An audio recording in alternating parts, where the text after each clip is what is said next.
power went for us at about 2 a.m. on Thursday night, Friday morning, and it was gone from that point. And we were looking at plans, what to do with the kids. And unfortunately, then one of our kids got sick on Friday night, Saturday morning, and we'd no power and we'd no phones. The phones were gone all day Saturday, and we didn't know, was it just us or was it around Achill? So we had to try and get in contact with Weststock, and that wasn't easy. We've no landline here.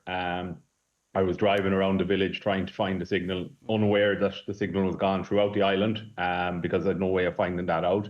And met a neighbour who I didn't realise she still had a landline and was able to use the landline. So all hail landlines. So I was on the phone to Weststock, but unfortunately then Weststock in Galway couldn't get in contact with the doctor in Achill because his phone wouldn't work either. So we ended up having to go out to the surgery, knocking on the door. Nobody there because they were gone out to an emergency. So it was chaotic enough, but thankfully we got seen maybe at about 6 p.m. that evening.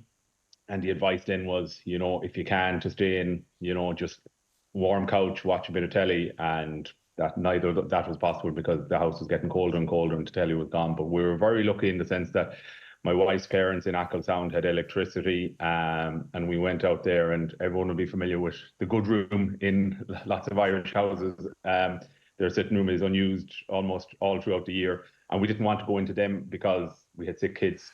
So we were bunkered in the good room for most of the days, warming up, fire on, telly on, charging everything, and coming home then to sleep. So and Edwin, is your child okay? Is everything all right? He's okay, yeah. So he had tonsillitis, but he had been hospitalised a couple of weeks earlier. So we were just, I suppose, on edge that there wasn't going to be any reoccurrence. Yeah. And he just needed to be seen by a doctor. And thankfully, once he got seen, he needed antibiotics and steroids, but nothing more than that. So there was a relief in that regard. But for a few hours on Saturday there, you were realising just how limited modern technology can be sometimes.